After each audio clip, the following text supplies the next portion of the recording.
小飞象，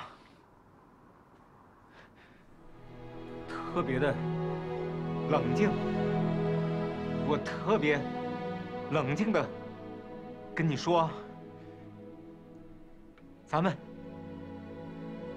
结婚吧！我要让全世界都知道，你是我老婆，我是你老公，合法的，咱们大操大办。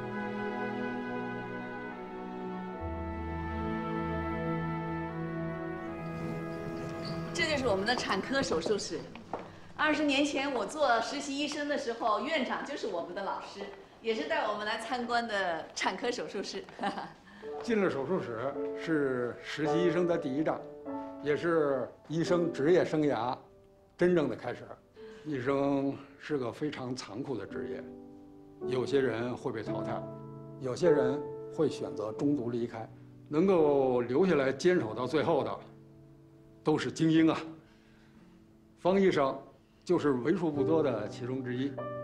当年如果他要是坚持自己的专业，一定会成为咱们国家顶级的脑外科专家。能不说我了吗，院长？其实啊，我一直认为你的能力在你们家老秦之上，未来爱情啊，你却选择了在产科。你做得到，我还真做不到。要不怎么你当院长，我当不了院长呢？我知道你有难处，还有你们家老秦现在面临着主任考核，可是再这样闹下去，影响太不好。现在院里到处都议论纷纷。院长，我想离开医院。你这样做结论就是没想明白，逃避不是办法。我想给自己留一点空间。10多年的专业就这么放弃了，太可惜了吧？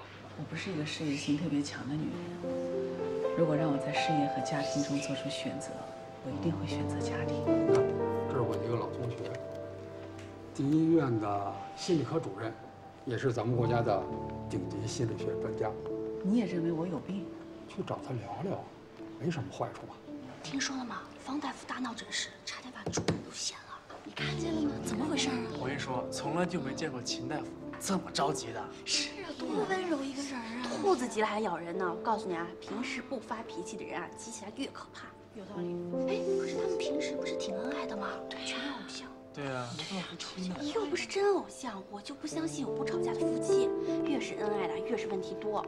不是那句话怎么说啊？人前秀恩爱，背后死得快。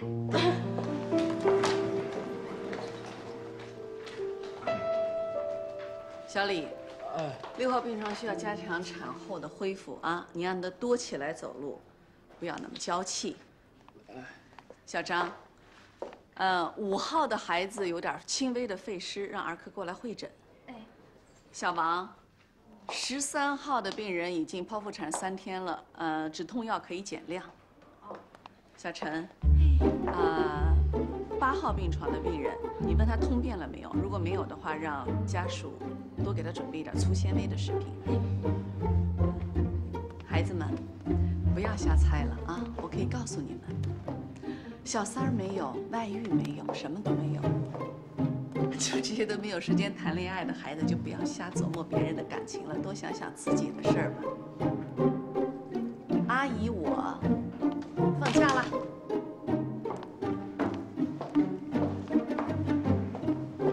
放假。你说你就不能多穿点儿啊？怎么这么不小心啊？你穿秋裤了没有啊？哎呀，谁穿秋裤啊？从来都不穿秋裤。不行，你得穿。哎，干嘛？哎呀！我给你按摩脚心。我跟你说，寒从脚底起，你这脚上不暖和，你身上也暖不了。我好多了啊！哎呦，你看你还说好多了啊！你赶紧去准备节目。我告诉你，你这是虚汗，你太虚，你得补充营养。哎，我那儿有瓶红毛药酒，我给你热点啊。喝不了酒。你听话，怎么回事儿啊？你男人啊，就是不会照顾自己，你身边没个女人，真是不行。老尚，你说你都这么大岁数了，游历也这么久了，你真该找个知冷知热的，好好的疼疼你了。老尚不缺女人，他缺的是一奶奶。圆圆，又闹。我还真没闹，我说的是实话。就她这样的20多岁的小姑娘最喜欢了，最抢手了，是不是啊，老尚？咱们老尚可不是这种人。哎，别走了啊！你的老尚，那不成熟的才专门喜欢那年轻的呢，那是一种不自信的表现。其实我也挺不成熟，挺不自信的。不许这么贬低你自己。年轻有什么好啊？不就是无知者无畏吗？不就生猛点儿吗？我觉得这论生猛吧，没人能跟富贵大姐您相比。为什么？酒别停啊，接着喝。您2位别在这聊了，行吗？赶紧干活吧。圆圆，我让你帮我找那选题呢。找到了。女人该如何度过生育后的空窗期？什么意思啊你？这选题不好啊。圆圆，你知不知道啊？我压根儿不需要你给我找什么选题，要不是金总和北京非得把你塞到我这儿，说是你刚掉了孩子，怕你再闲出什么毛病来。谢谢领导的关心啊，我挺好的。你们俩觉得我碍事儿，说句话啊，我抬脚就走。北京，圆圆，你这说的都是什么呀？那个小付，来，你看看他，成什么了，跟滚刀肉似的。我说说他。他现在特殊情况啊，你稍微的保我就知道袒护他，你什么袒护我呀？都护着啊。那个，先干活去，回头批评他。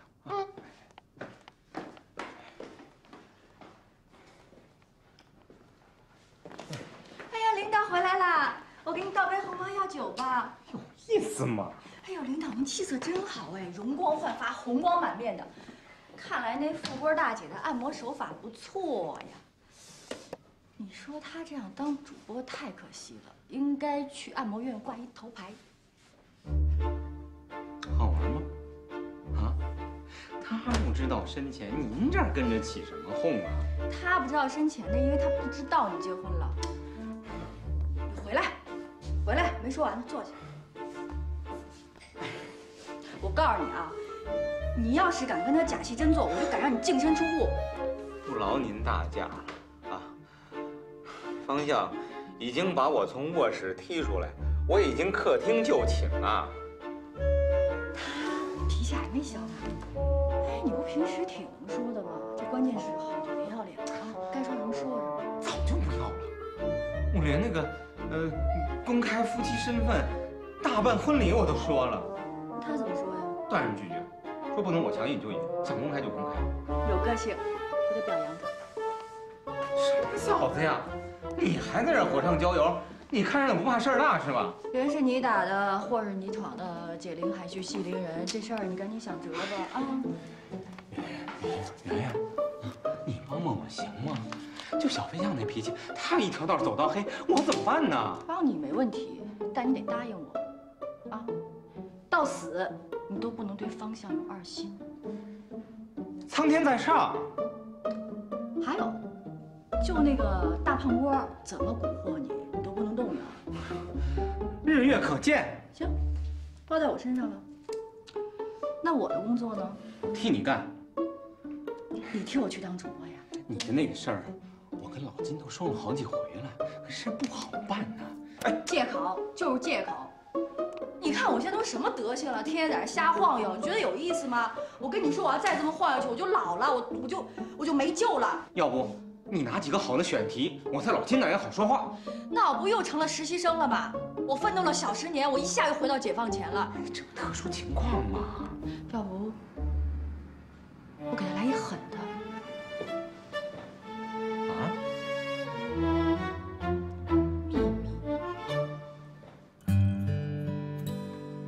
我说你也是，跟2个不懂事儿的人瞎计较什么呀？爱说什么说什么呗。不懂事儿就得教育，怎么着也轮不着他们在背后议论我。你现在什么感觉呀？闲得发慌，手上慌，心里更慌，不知道自己该干什么。我告诉你吧，你这叫典型的事业线女人休假综合症。又有一个大夫来给我看病了哈。哎呀，我问你啊，多久没休假了？2年有了吧？休假对我来说有什么意义？怎么没意义呀？弦儿绷得太紧了，都快断了。既不爱吃，又不爱喝，又不爱打扮，又不爱睡懒觉。你说我休假干什么？以前是没有钱，没时间，你现在什么都有了，你为什么不爱呢？不但爱，还要特别的爱，要大爱，要特别爱才对。爱就现在给你找2个美容师，给咱俩做美容，按摩一下。你让我躺在那边挺尸压2小时，你还不如杀了我。那你告诉我，你现在最想干什么吧？最想干什么我不知道，最不想干什么我知道。你说吧。不想回家。真不想回家？你记不记得我小时候最大的梦想是什么？我当然知道了，不就是想当一个伟大的歌唱家吗？可是我现在是一个妇产科大夫，是不是差得太远了？不过我告诉你啊，我这儿白天没人，完成你的梦想，来唱歌，尽情唱，随便唱，怎么样？为什么是白天？晚上不行吗？你还想晚上来唱歌啊？啊，真的假的？那我这门票得加倍了呀！今夜还吹着风，想起你好温柔，有你的日子分外的轻松，也不是无影踪，只是想你太浓。怎么会无时无刻把你弄？来的路上有你，我并不寂寞，你对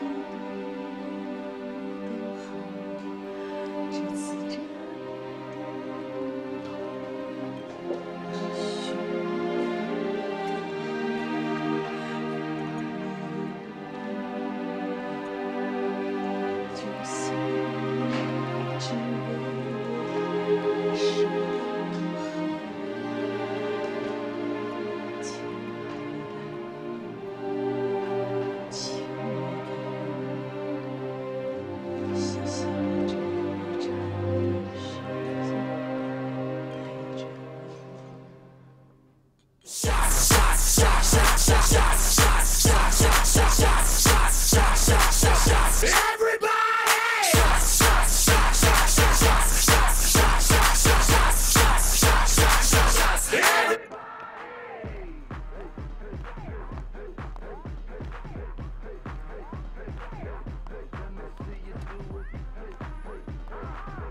改天再喝啊！别走啊！你之前呀，你放开放开！哎呀，给我表叔了！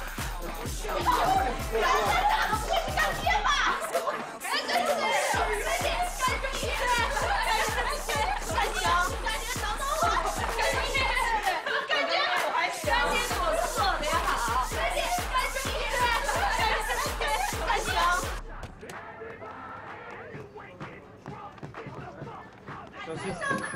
小心脚底下！哎呀，爹别走啊！别走！行，改天喝，改天喝啊！你说我们刚认个爹，那怎么能走呢？得继续去这玩啊！爹吃龙虾吧，咱们。行，爹吃龙虾去。走，让爹妈去。上，这茬吧。哎，别哪儿？哎，怎么回事啊？起来呀！哎呦，别做事，起！哎呀，哎呦，哎呦，小飞象，你别这么折腾了。我知道你心里不痛快，我对不起你，都是我不好。可你这么折腾，我也受不了啊！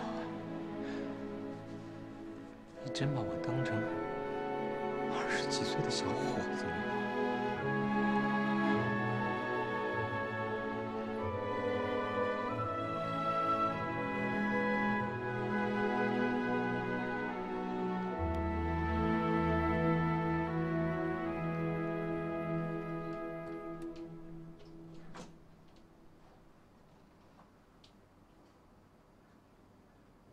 进来。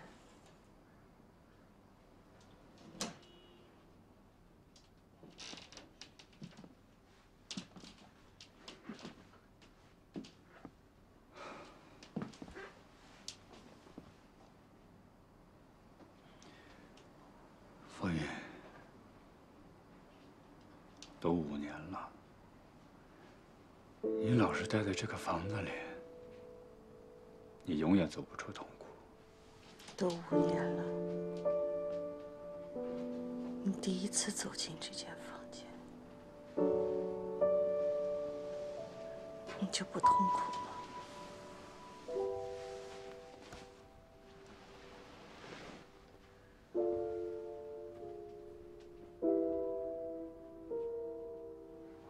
放心，我知道你想躲着，你在家里躲着我。在医院也躲着我，你还想躲到哪儿去？我没有躲。我今天跟陈院长说了，我想离开医院。你觉得这样是解决问题的方法吗？我已经失去一个儿子了，我不想再失去一个丈夫。我们俩都各自给自己一点空间。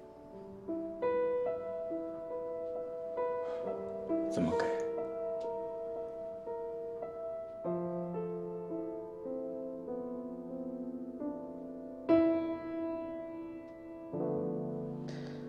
我也不知道。佛云，你真的觉得我们俩之间如果没有孩子，真的就没办法生活下去了吗？你能不能从这个房子里走出去？我们过的是什么日子？我是想走出来，老秦，我一直想要孩子，我一直在想，我们有了孩子，我们就能走出来。我做了那么多次试管婴儿，我不就是想走出来吗？不成功，我卵巢衰竭，我想借卵生子，你不同意。我一个女人，我宁愿用别人的卵子跟你结合，放在我的肚子里生孩子，我是为什么？我不就是想从那里走出来吗？我没有一个孩子，我们都是做了父母的人，你认为我们俩就能心安理得，就能好吗？我们只有一个面对一个新的生命，我们才可能忘记过去。好，你不同意，我也试图想跟你再恢复夫妻的感情。我们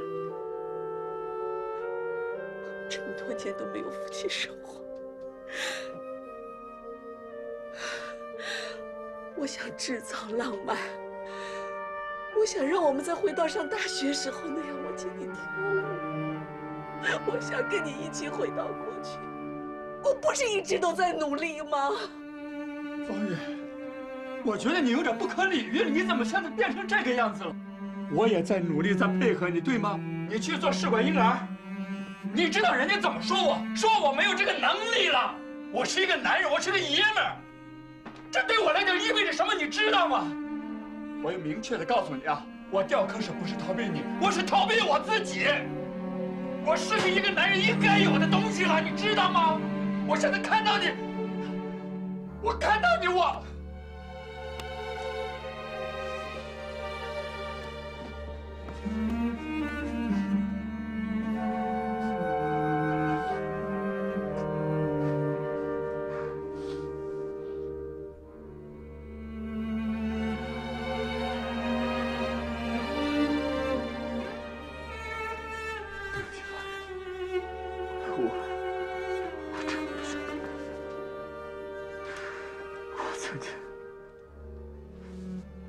我曾经试着想去超越别的女人，不许瞎说！在孩子的房间。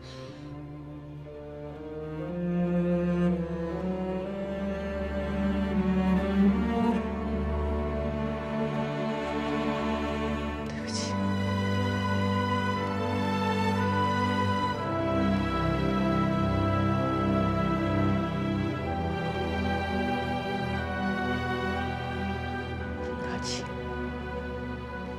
觉得我瞒得好吗？但是你得听我的，这次一定要听我的。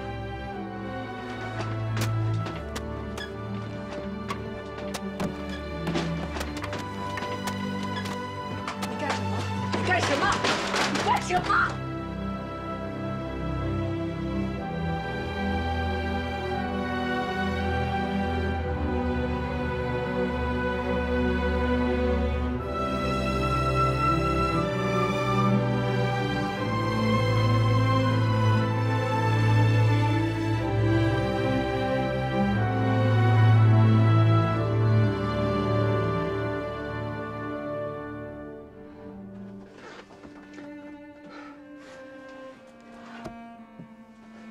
是感动壮壮的一个东西，跟你没完。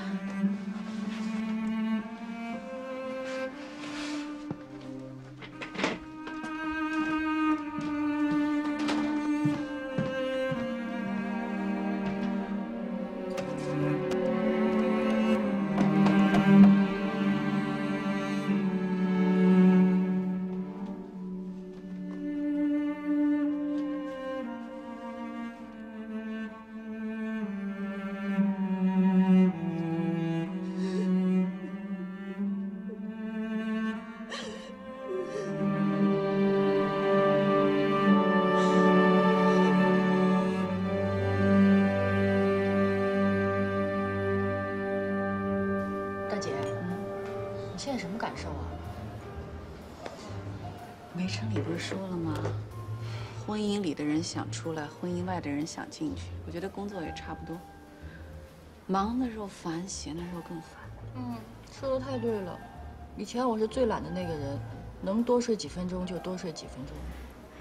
现在倒好，天一亮我就醒了，怎么睡都睡不着。我跟你说吧，我已经把家里里里外外打扫了3遍了，踢脚线都擦得干干净净的。现在真的不知道还有什么有意义的事情可以做。咱们今天最有意义的事情就是劝那丫头，别再跟尚美京闹了，好好的过下去。哎，她怎么还不来呀？给她打个电话。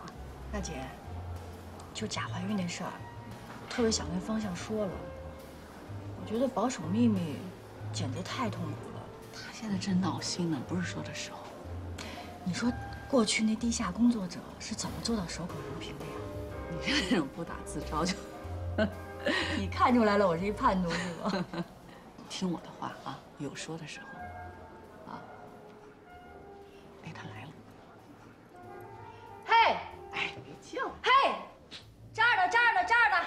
看你了。啊，老戴着耳机，他能听见什么呀？你看，要的就是这飞。哎，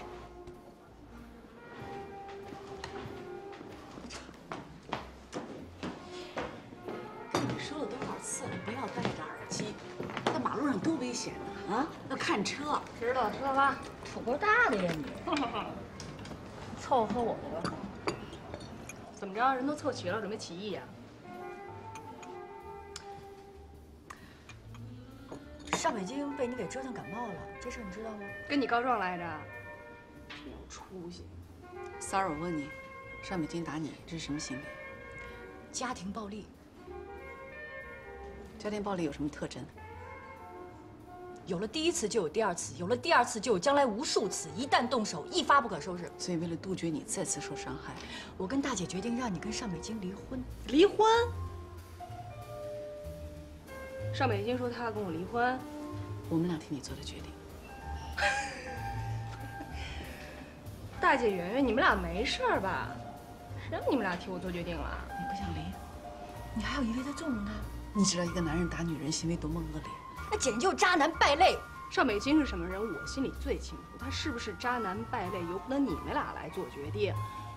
不是，你们俩没事儿吧？自己的事儿还没管好呢，就来掺和我的事儿啦？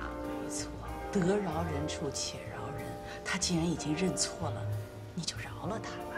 就是的，俩人过日子哪还不磕磕碰碰的呀？该给人台阶下，赶紧给人台阶下啊！我说怎么回事儿？闹了半天还是给上北京当说客来了是吧？我以为你们俩真撺掇我跟他离婚呢。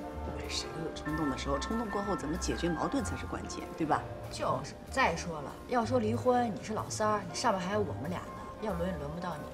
你跟北京还是有感情基础的，你们不是一个巴掌就能打散的夫妻。没错。结论先不着急下，这事儿我跟他没完。那你打算怎么办？大姐，我觉得这事儿也不能完。你说，不管怎么说，那向向挨了他一耳光，我觉得这口恶气必须得出。要不就办个婚礼，把关系公开了。北京不是已经表态了吗？靠谱。婚礼一办，那些生猛海鲜就不敢往他身上贴了，上北京也不敢再招蜂引蝶了。绝不。他有生猛海鲜，我还有小鲜肉呢。他要是晚节不保了，我也用不着纠结了。我们隐婚的自由是什么？就是管住自己，宽容对方。靠婚礼来捆住对方，我觉得丢人。什么乱七八糟的？你们就把婚姻当儿戏啊？你就这么玩啊？就是这么玩。大姐，你知道为什么你跟大姐夫现在这样吗？就是因为你太没有底线，太不拿底线当回事儿。踢我干什么？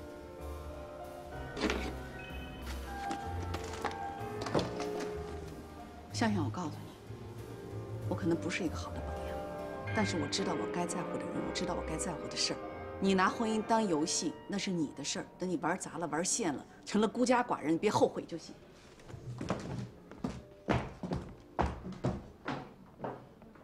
说什么了？说翻脸就翻脸。你说什么了呀？什么话该说，什么话不该说，你心里没谱啊你？大姐那伤口你夸往上撒把盐，换你乐意吗？你慢点儿。哎，没事儿，天天锻炼。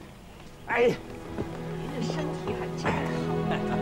爸，哎，要我说呀，你说我妈也走了这么多年了，你要不要想着给自己找一老伴儿啊？啥意思啊？嫌弃我了，撵我走是吧？没有，什么嫌弃你的？我就是觉得您一个人怪孤单的，有个人跟您说说话不好吗？反正我赞成啊，我估计老二老三也不反对。你的孝心我领了，但是我不想找了，我整这玩意儿干嘛呀？因为我守着你妈这小院儿，守着这小菜园子，啊，安安稳稳的过日子。哎呀，我到死我都知足。别说死啊，我爱听。哎，人这辈子生老病死都离不开这4个字儿。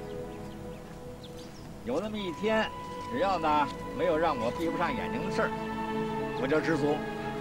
知道，没孩子是您最大的遗憾，我没带好这个头。你又不明白你爸不是那种糊涂人，我不是说非逼你要个孩子，老天爷把这夫妻绑在一块儿了，那孩子就是中间那根红绳，你有孩子就绑得紧，绑得牢靠；没这孩子，那就不好说了。你说我当年跟你妈这辈子也是磕磕绊绊的，没少吵过架，没少拌过嘴。有的时候觉得，哎呀，真是过不下去了，一跺脚，咦！可是后来呢，哎，一看见你们这几个孩子，就没这想法了。这俩人都有孩子了，这血脉都交流在一起了，离什么离呀？越绑越紧。没有孩子和离婚的也多的是，我这说来说去，我还是希望我们没孩子。我没那意思啊，我这是希望你们高高兴兴的生活着，啊，有孩子没孩子我不强求。你不强求。啊，爸，让我在您这住几天吧。每次一回来，我就觉得特别的放松，就像回到小时候一样。人家都说世界上最好吃的就是妈妈做的饭，要我说呀，世界上做的最好吃的是我老妈做的。别煽情了，这我眼泪都快掉下来了。哎呀，你都飞出去的鸟了，赶紧走，赶紧走，回不来了啊，走。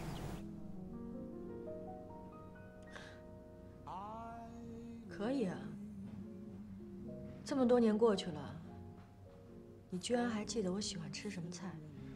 年轻时候的记忆总是刻骨铭心的嘛。我还记得，你喝咖啡只加奶不加糖。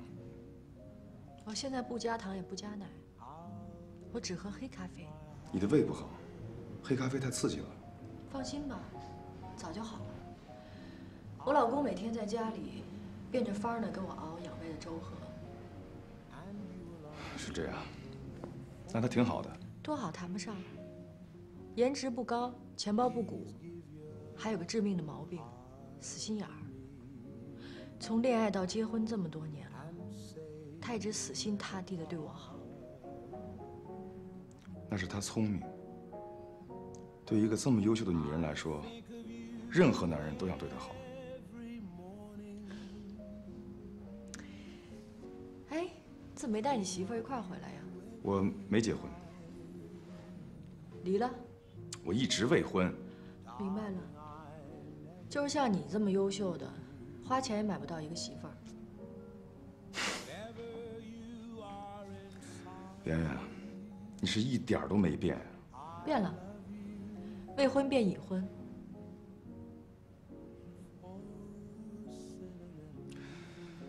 其实圆圆，我想说，这个婚姻它不是一纸契约，它主要是看你是否真正得到了幸福，你懂吗？没有契约的话，那不是非法同居吗？照你这逻辑，看来你就幸福过好多回了吧？我现在说你的幸福呢？我的幸福跟你有关系吗？跟我有关系。阿姨都跟我说了，我心里也挺难受的。那时候要不是因为我犯了这么多错，你也不会对婚姻自暴自弃的。自暴自弃？这话我妈说的。你别管谁说的了，就算是阿姨说的，她是心疼你。其实你知道吗？我也心疼。我在国外这些年，我总是在想，我太年轻了，根本不懂感情，就知道和你吵架，吵完架也不解决问题，而且还去找感情的寄托。要不你也不会找一个这样人嫁了。哎，你知道吗？我老想起咱们就最穷的时候，我骑个自行车，你坐在车架上，还记得吗？那时候咱多穷啊，可是过得多美啊。现在我在国外做的还可以，我有好几辆车了，还有房车，可是车里却只有我一个人。祝你孤独终老。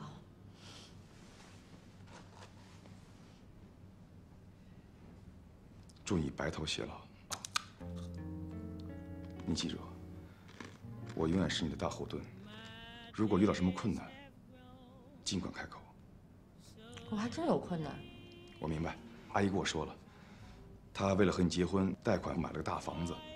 你现在需要钱吗？哎，我没别的意思啊，我不是要和你感情复燃的意思，我就想帮你，你明白吗？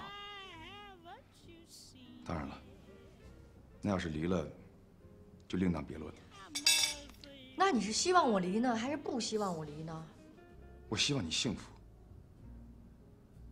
我知道他没有这个能力让你幸福，但我可以借给你。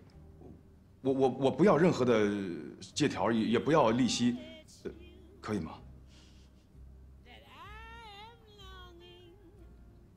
有钱人真是不一样。不过你放心，我们两个呢，虽然加在一块赚的不多，但是过得还挺幸福的。而且方乐是那种人，就算有天过不下去了，他宁可去卖血卖房子，他也不会卖老婆。我们都这么熟了，你有必要这样装下去吗？我装什么了？你根本就不幸福，阿姨都告诉我了。我问你，她的妹妹是不是因为争房的问题把你打了，打得你流产了，对不对？圆圆，你到底嫁到一个什么样的狼窝里去了？那你还不赶紧离我这只母狼远一点？我是要拯救你。糖醋鱼，都10年了，你早过期了。哎，你等一下，我还有公事和你谈。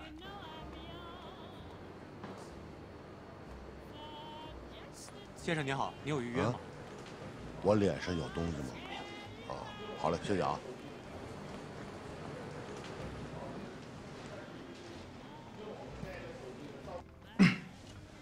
是这样的，我的公司呢想在内地开展业务，我需要做一个广告，你能不能在台里？我是主持人，这是业务部的事儿，不关我管。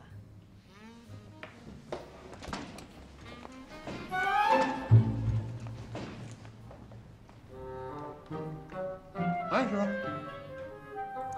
唐先生是吧？你好，幸会你了。我老公方志。啊，你好，你好，咋听说你？你好。这就是我跟你说过的那个颜值不高、死心塌地对我好的胖子。坐。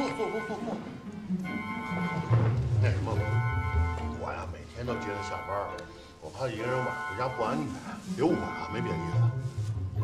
是。行，那没吃过，就是他们家菜可贵了。我就是好这口。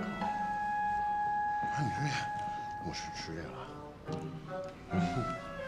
啊，你吃你的，别客气，别客气啊。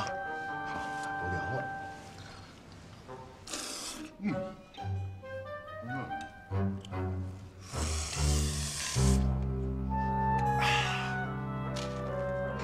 是啊，那浪费了，多浪费这个。来，这还有一份糖醋鱼。哎，别客气啊。还有酒吗？你不喝呀？我已经晕了。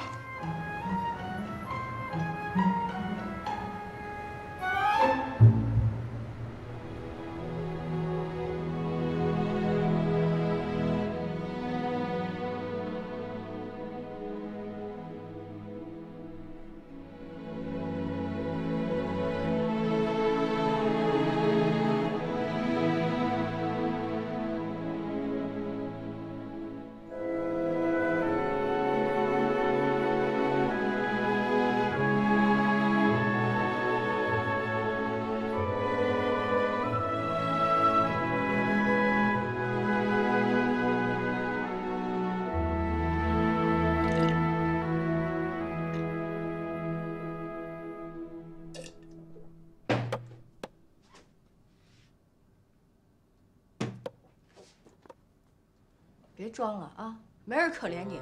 我真不装，媳妇，我都吐出来了。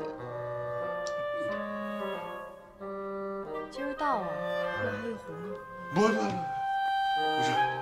真饶了我，我真喝不下了，媳妇，我这肚子都灌大了。你这肚子跟怀了孕似的，这壶水装不下呀。那哪是一点儿水，膀胱就这么大个，你比划一下，你瞧，真不行，我真头痛了，媳妇。你还跟我顶嘴呢是不是？我上厕所，你让我上厕所行吗？不行。啊？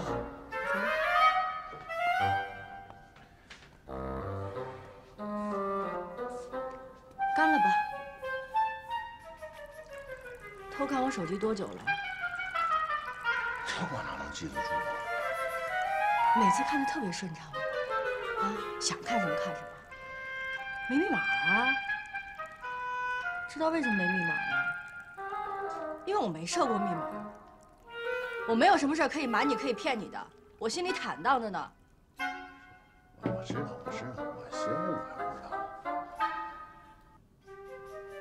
跟踪我多久了？啊，这我得跟你解释一下，媳妇儿，就当初买手机的时候吧，卖手机的人就给装了这么一个定位跟踪的软件，这不今天这情况，这哪顺手就用了？你说我怎么就过成这样了？这日子，我在爸妈那儿，爸妈那儿给我气受，我回了家，你就一个劲儿的猜疑我，不信任我，我做过什么对不起你的事儿吗？方乐。在单位，你知道我现在单位什么样吗？我连张正经的桌子我都没有。我坐那桌子，人一实习生能把我给轰走。我到那边，人一什么人随便人都能使唤我。我以前什么样你知道吗？啊，我怎么就这么累呀？我这日子怎么就过成这样了？我跟你讲，就是这孩子给闹的。金总那儿我已经写了个5年不生孩子的保证书。我跟你说啊，方乐，你要再继续这么逼我，再这么下去，这孩子退休前你甭想。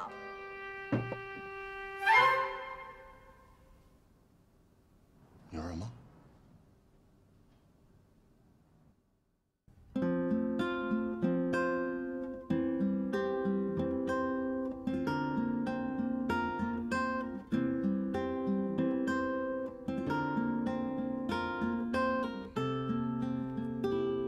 ？Chérie, 宝贝 mon amoureux, je t'aime. 宝贝，我对不起，把你带到这个世界。虽然这个世界有很多的美丽，可惜这个世界还有很多问题。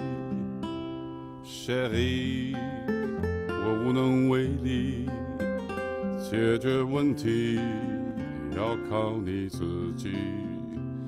宝贝，你要懂得，世间美丽在你心里，在我心里。